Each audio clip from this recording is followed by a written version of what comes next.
नमस्कार दोस्तों, स्वागत है आपका हमारे channel target for IAS and MPSC with के। आज है 4 अक्टूबर 2022 और हम लोग डिस्कस करने वाले हैं आज का मध्य प्रदेश का करंट अफेयर। काफ़ी कुछ इंपॉर्टेंट फैक्ट हम यहाँ पर डिस्कस करेंगे, जैसे कि आप सभी को मालूम होना चाहिए 2021 का राष्ट्रीय लता मंगेशकर सम्मान से किसे सम्मानित किया गया है। इसके साथ ही साथ में आप सभी को मालूम होना चाहिए पूरे देश भर में प्रधानमंत्री श्री मोदी जी के जन्मदिन अर्थात 17 सितंबर को विश्व पूरा का पूरा भारत में रक्तदान का शिविर लगाए गए थे, और जिसमें कुछ राज्य हैं जिनकी रैंकिंग तैयार की गई है, किस राज्य में सबसे अधिक जो ब्लड है वह कलेक्ट किया गया है, और इसमें मध्य प्रदेश की क्या रैंकिंग रही है, तो उसको भी हम यहाँ पर डिस्कस करेंगे। तो चलिए शुरू करते हैं हमारा आज का मध्य प्रदेश का करंट अफेयर। बहुत बहुत स्वागत है आपका आज के 4 अक्टूबर 2022 के करंट अफेयर में। हमारा पहला क्वेश्चन है 2021 का राष्ट्रीय लता मंगेशकर सम्मान से किसे सम्मानित किया गया। अब आप याद रखिए, आप लोग सोच रहे होंगे 2022 चल रहा है, 2021 की हम लोग बात कर रहे हैं। आप सभी को मालूम होना चाहिए, इसके पहले भी मैं आप लोगों को यह पूरा का पूरा ब्यौरा दे चुका हूं। लिंक डिस्क्रिप्शन में है, वहां से आप मेरा टेलीग्राम चैनल ज्वाइन कर सकते हैं। पिन मैसेज में पूरे के पूरे 2022 के जितने भी अवार्ड हैं सब उपलब्ध करा दिए हैं मैंने। इन अवार्डों की घोषणा काफ़ी पहले कर दी गई थी, लगभग 3 से 4 महीने पहले, परंतु अभी हाल ही में इन्हें वितरित किया गया है। That is why this is current affair, very very important types of question, तो हम इसे यहाँ पर दोबारा से डिस्कस कर रहे हैं। इन सब की पूरी लिस्ट, जितने भी अन्य हमारे जो अवार्ड है जैसे कि कालिदास अवार्ड, साहित्य अकेडमी अवार्ड, तानसेन अवार्ड, जरूर से जरूर उनको एक्सेस करिए टेलीग्राम चैनल के माध्यम से। उसको मैं पहले डिस्कस कर चुका हूं, और जैसे ही वो दोबारा से जब दिए जाएंगे, पहले आपको समझना होगा, पहले इन अवार्ड्स की घोषणा की जाती है। आप सभी को मालूम होना चाहिए जितने भी अवार्ड हैं, कार्यक्रम है, कोरोना के कारण उनका आयोजन नहीं किया जा सका था, जिस कारण से 2021, 2020 और 2019 के एक साथ 2022 में दिए जा रहे हैं। और इसी तरीके से आप हर अवार्ड में यही कारण आप देखेंगे, चाहे वह कालिदास अवार्ड हो, सभी कुछ आपको एक साथ 3 वर्ष के मिलेंगे, 19, 20 और 21 के। तो इन सबको मैंने टेलीग्राम चैनल पर उपलब्ध करा दिया है, तो उसको भी आप जरूर देख लीजिएगा। तो चलिए देखते हैं 2021 का राष्ट्रीय लता मंगेशकर सम्मान से किसे सम्मानित किया गया है। यह राष्ट्रीय लता मंगेशकर सम्मान है, तो इसको भी याद रखिए। ऑप्शन नंबर 1 है कुमार सानू को, ऑप्शन नंबर 2 है कपिल शर्मा को, अरिजीत सिंह को, या फिर हनी सिंह को। इसका राइट आंसर है दोस्तों आपका ऑप्शन नंबर 1 कुमार सानू को। आप सभी को मालूम है काफ़ी फेमस यह गायक रहे हैं, और इनके गाने आज भी काफ़ी लोग पसंद करते हैं, तो इन्हें लता मंगेशकर सम्मान से सम्मानित किया गया है 2021 वाला। अब जैसा कि मैंने शुरुआत में आपको बताया था, 2019 से 20 और 21 तीनों एक साथ दिए गए हैं, तो 20 वाला भी करंट का ही फैक्ट है, तो उसको भी हम यहाँ पर देख लेते हैं। तो 2020 का लता मंगेशकर सम्मान किसे प्रदान किया गया। आपका ऑप्शन नंबर 1 है श्री आनंद मिलिंद को, विशाल अग्निहोत्री को, अनुराग बसु को, या फिर बिदु विनोद को। राइट आंसर है श्री आनंद मिलिंद को। तो इसमें आपको यहाँ पर रखना है याद, 2020 में लता मंगेशकर सम्मान किसे दिया गया है, श्री आनंद मिलिंद को 2020 का लता मंगेशकर सम्मान प्रदान कर दिया गया है। आगे बढ़ते हैं।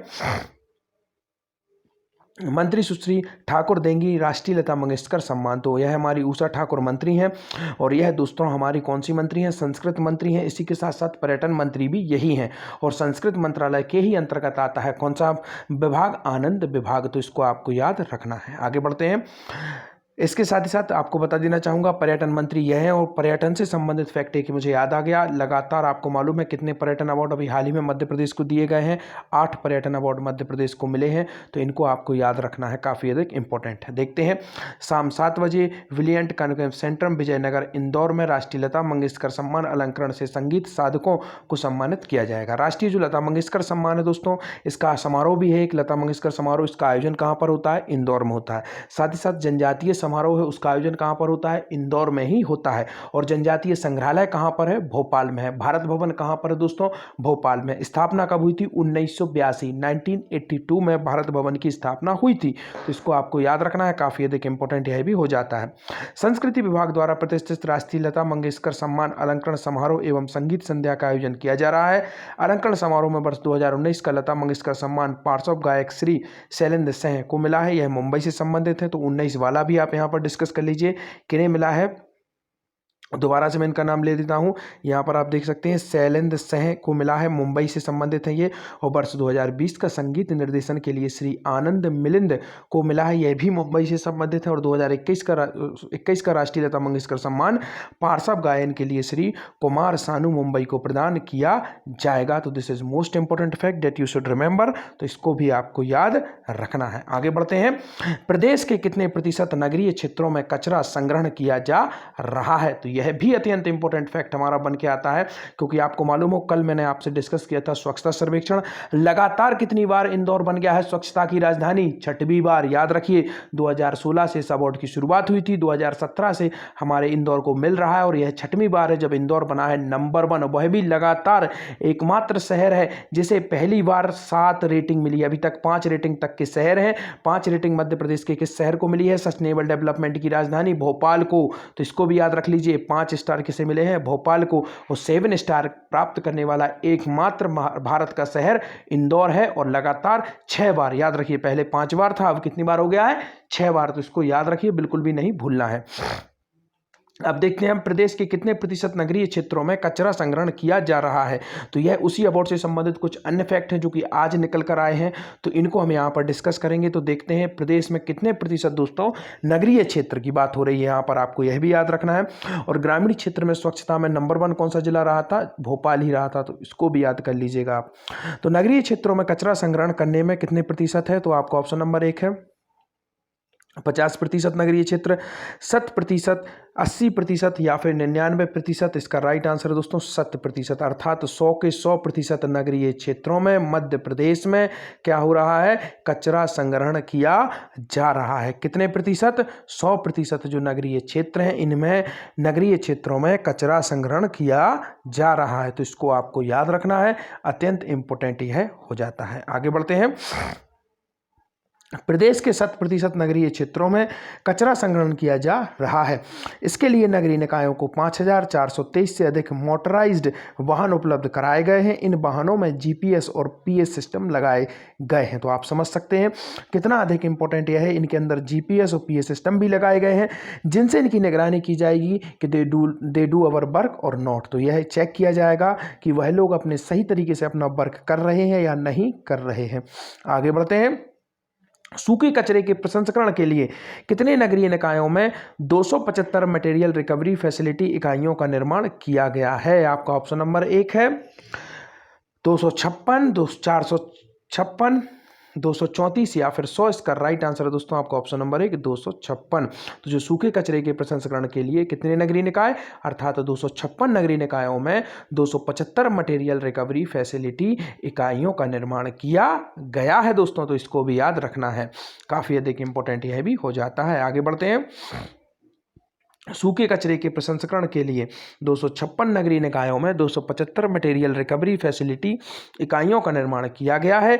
निकायों में लीगेसी अपशिष्ट को पूरी तरह से समाप्त करने का लक्ष्य। अब तक 50 निकायों के 100% लीगेसी अपशिष्ट का प्रसंस्करण कर दिया गया है। तो इसको भी याद रखना है। सर्वाधिक रक्तदान के लिए देश में किस स्थान पर रहा मध्य प्रदेश? आपका ऑप्शन नंबर 1 है चतुर्थ स्थान पर, दूसरे पर, तीसरे पर या फिर पहले पर। तो पहले से कम में तो हम मानेंगे नहीं, तो आप पहला स्थान लगा दीजिए। हमने अभी आपको बताया 6 बार लगातार स्वच्छता सर्वेक्षण में नंबर 1। इसके साथ ही साथ में सस्टेनेबल की राजधानी के अंतर्गत जितने भी राज्य उनमें नंबर 1 रहा हमारा भोपाल की राजधानी, अर्थात जो भोपाल हमारे मध्य प्रदेश की राजधानी है, राजधानियों की रैंकिंग में क्या रहा? नंबर 1 पर। किस क्षेत्र में? सस्टेनेबल डेवलपमेंट के क्षेत्र में। और 100 जो आपकी लिस्ट बनाई गई थी विभिन्न प्रकार के शहरों में सब कुछ, तो इस तरीके के सबसे अधिक शहर शामिल हुए हमारे मध्य प्रदेश के। तो इस तरीके से यह भी आया है टॉप में हमारा मध्य प्रदेश। इस बार स्वच्छता की पूरे जो ओवरऑल रैंकिंग है उसमें भी पहला स्थान हमारे मध्य प्रदेश ने प्राप्त किया है। तो इसको भी आपको याद रखना है। और यहाँ पर देखते हैं हमारा जो रक्तदान वाला है, सर्वाधिक रक्तदान, तो इसमें क्या है दोस्तों? पहले स्थान पर आया है। और प्रधानमंत्री श्री मोदी जी के जन्मदिन पर ही 17 सितंबर जो तारीख है उस दिन नमीबिया, इस देश का नाम याद रखना है काफ़ी अच्छे तरीके से, नमीबिया याद रखिए इसका देश का नाम। अफ्रीका का यह देश है। यहाँ से चीते लाए गए थे और छोड़े गए थे। कितने चीते हैं यह जवाब आप लोग देंगे। 1952 में लास्ट बार चीतों को हमारे प्यारे मध्य प्रदेश में देखा गया था। आगे बढ़ते हैं। सर्वाधिक रक्तदान के लिए देश में प्रथम स्थान पर रहा मध्य प्रदेश। केंद्रीय स्वास्थ्य मंत्री श्री मंडाविया ने प्रदेश के स्वास्थ्य संचालकों को किया अवार्ड। केंद्रीय स्वास्थ्य मंत्रालय द्वारा प्रधानमंत्री श्री मोदी के जन्मदिन पर 17 सितंबर से 1 अक्टूबर 2022 तक पूरे देश में आयोजित रक्तदान अमृत समारोह में मध्य प्रदेश को रक्त कलेक्शन में देश में प्रथम स्थान प्राप्त हुआ है। केंद्रीय स्वास्थ्य मंत्री डॉक्टर मनसुख मंडाविया ने नई दिल्ली में शनिवार को प्रदेश के स्वास्थ्य संचालक श्री अनुराग चौधरी को रक्तदान में देश में पहले स्थान आने पर प्रदेश पे अवार्ड किया है। आज के आपके क्वेश्चन काफ़ी अधिक इंपॉर्टेंट है। लगातार कौन सी बार बना देश का सबसे स्वच्छ शहर इंदौर, तो यह तो मैं बता ही चुका हूं। तो I hope you can easily give this answer. And the second question is, देश का सबसे स्वच्छतम शहर कौन सा रहा। काफ़ी ईजी है। इनके साथ साथ जो एक्सटर्नल फैक्ट मैंने आपको बताए थे उन सबको जरूर से जरूर प्राप्त करिए। पिन मैसेज में मैंने कल का वीडियो डाल दिया है। कल का जो पूरा फैक्ट है, वीडियो नहीं देख पा रहे हो तो टेलीग्राम चैनल के माध्यम से आप सीधा जाइए, मेरे टेलीग्राम चैनल पर फ्री ऑफ कॉस्ट आपको मिल जाएगा। This is most important types of fact that I told you yesterday, and you should remember it probably ask any of exam which is conducted by Madhya Pradesh government. So thank you so much watching this video.